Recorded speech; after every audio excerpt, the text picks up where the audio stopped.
Greeting Professor and hello everyone, I am Thy Thuch. In this video, I am making a video presentation for the complete term of the course PST615 Nonviolent Political Alternative. And in this video presentation, I am responsible for Chapter 8, Liberalism and the Challenge of Multiculturalism.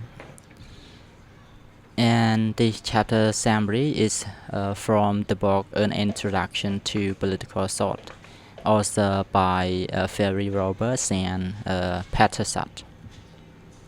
Here is the table of content that I am going to do my presentation in this video presentation, starting from number 1, understanding multiculturalism, number 2, the historical context of liberalism, number 3, the pressure of multiculturalism on liberalism.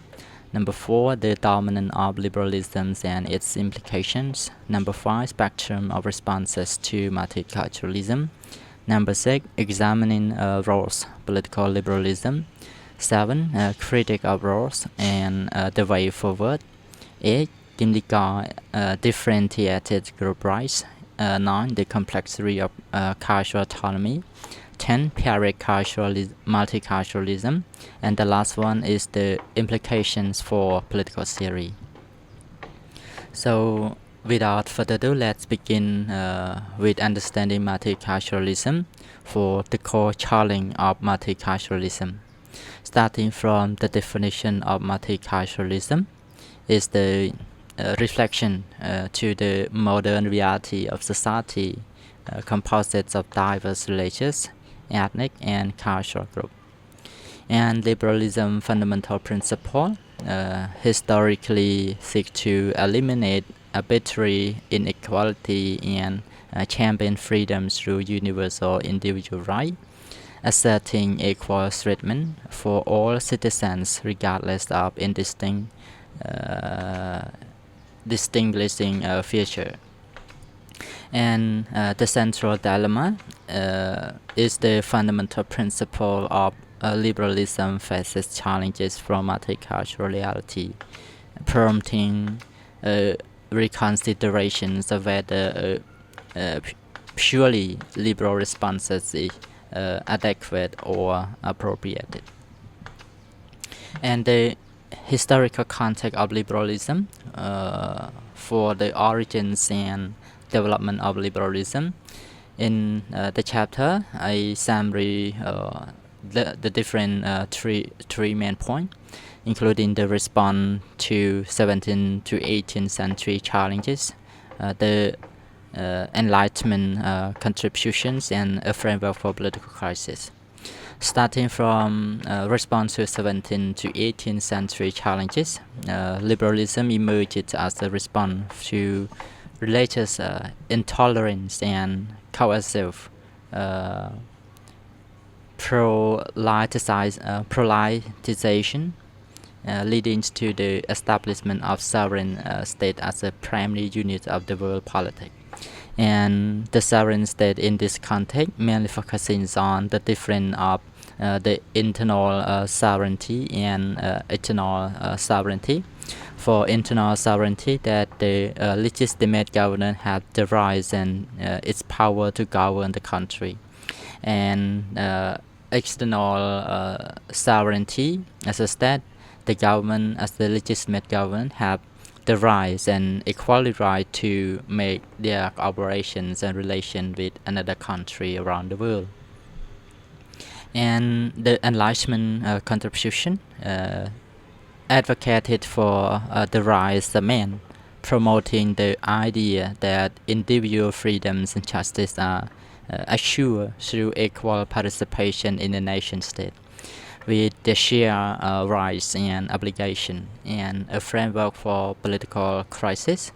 Historical framework were designed as a solution for the time political crisis, but it also have since given rise to a new dilemma in contemporary context. And the pressures of multiculturalism on liberalism, mainly focusing on the modern challenge to liberal framework. I include the different three main points. including the internal and external pressure that I mentioned at the moment. And the internal and external pressure for the nation state faces challenges from the internal group, including women, religious minority, indigenous community, and external migrant and refugee, demanding a recognition and accommodation.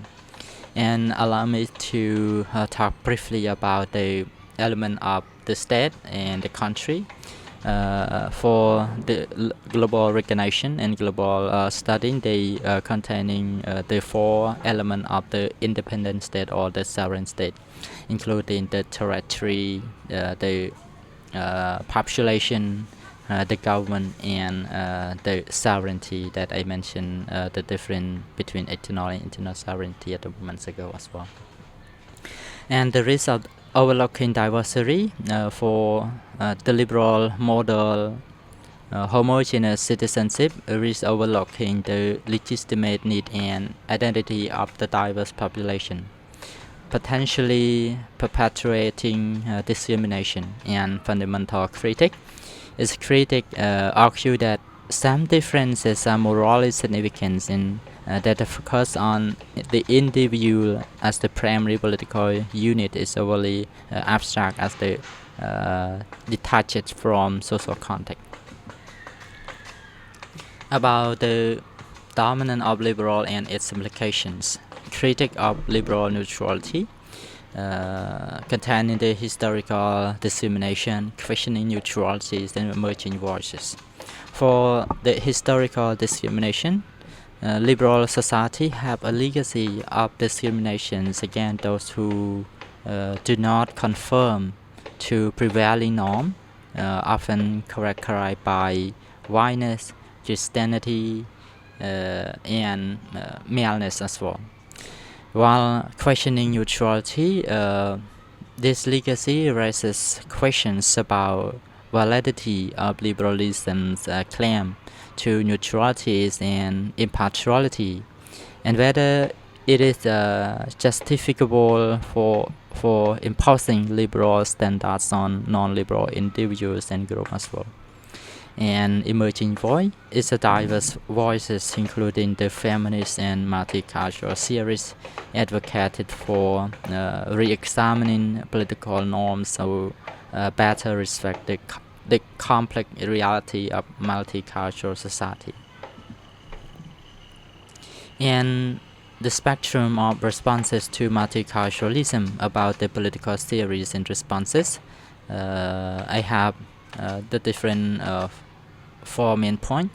Starting from number one is about the liberal monism.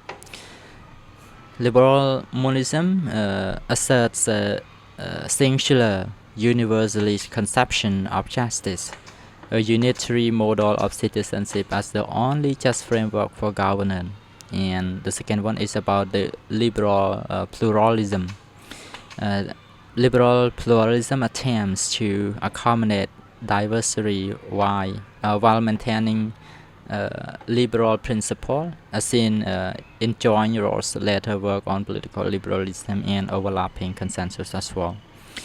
And number three, multiculturalism as a theory is a theory that value the plurality of cultural voices and shaping political principle, advocating for group differentiated rights and aligned with liberal values as well. And the last one is the relativism. Relativism posites that ethic meaning are entering context depending, representing a challenge to universalism. And in the chapter, I'm not talking so much as the elaborating this relativism as a key main point, but I think the next presenter for the next chapter presentation will be talking deeply about this relativism as well. For examining Rawls' political liberalism and about Rawls' evolution of liberal thought, as a chapter summary, I containing the different three main points. Number one, recognition of pluralism. Number two, overlapping consensus. And the last one, framework for social stability. Starting from number one, recognition of pluralism. For Rawls, later work acknowledge the challenges of pluralism and argue for political conception of justice, distinct from comprehensive doctrine. And number two, overlapping consensus. Rawls posit that individuals with differing moral viewpoints then arrive at an overlapping consensus on justice principle, reflecting genuine engagement with pluralism. And the last one is the framework for social stability in the context. It is the framework respect in individual and collective identity while promoting social stability through fair and just cooperation among citizens. And another point is about the critique of Rawls and the way forward in the limitation and future direction. In this context, I'm mainly focusing on the different two main points, including the cultural implications of group identity and prioritizing intercultural dialogue. While cultural implications of group identity, critics argue that the roles focus on individual autonomy may overlook the communal aspects of cultural identity, vital for understanding diverse group needed. And for prioritizing intercultural dialogue, mainly focusing the series of Pico Perec.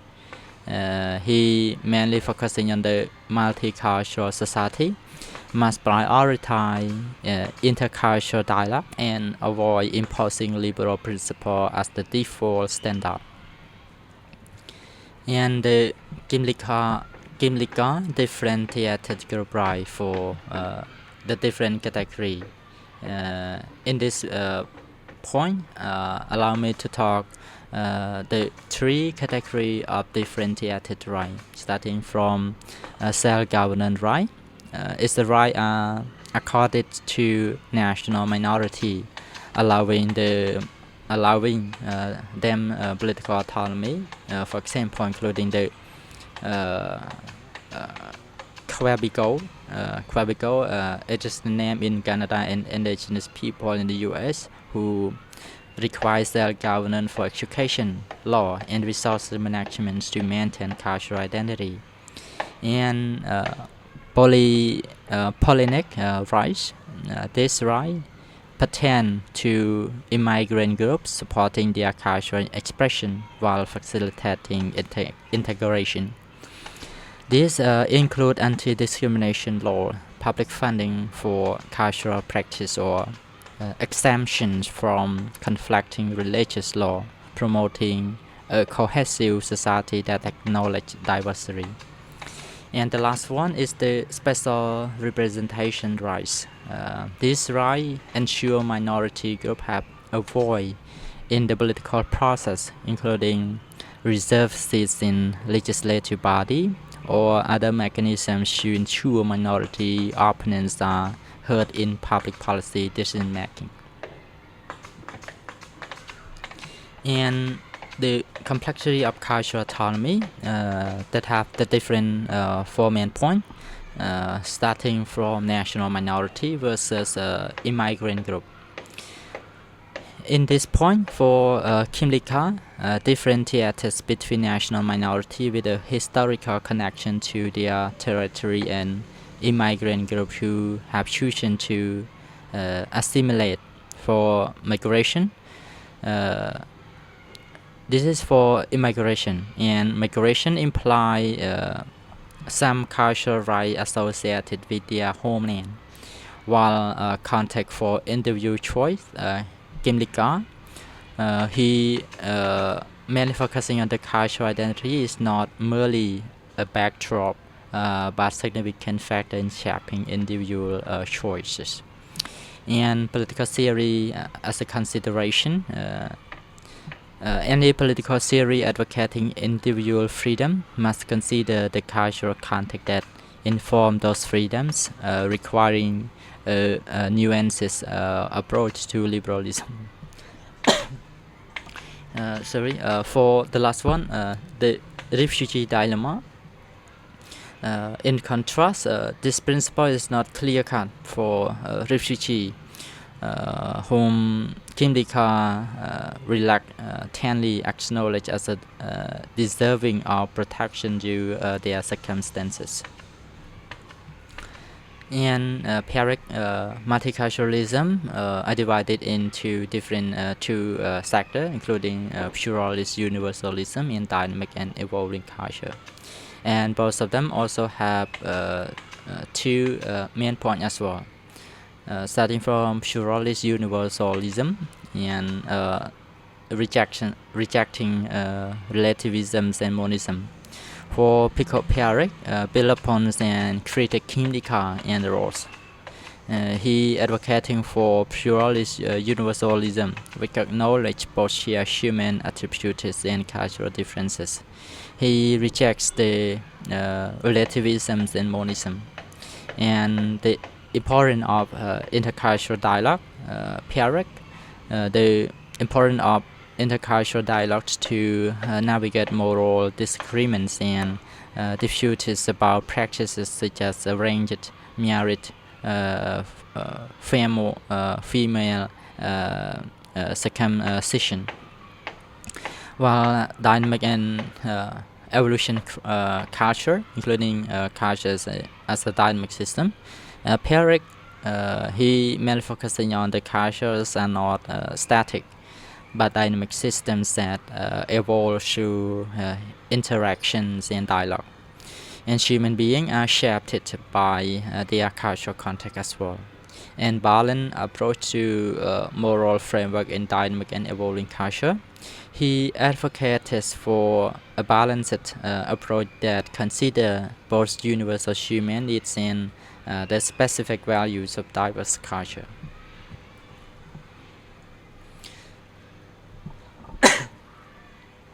For the implication for political theory, it also I divided in two sectors, including the tension between individual rights and cultural identity. Also have two main points, and state responses to cultural diversity also have two main points as well. But allow me to talk firstly about the tension between individual rights and cultural identity. For the key main point differing perspectives highlight tension is the ongoing debate between Kimdika and Pierrick underscore the complexity of cultural pluralism and challenge in multicultural society in the tension between individual rights and cultural identity. As a society become increasingly multicultural, the challenges remains to balance the competing demands in a manner that is just equitable. And state responses to cultural diversity containing the unitary versus differentiated citizenship is the question, should they adopt a unitary approach or embrace differentiated citizenship that recognizes the distinct needs and rights of various groups or not. And the profound implications for citizenship, the implications of these choices are profound, as they shape the natures of citizenship and the character of political engagement in multicultural society.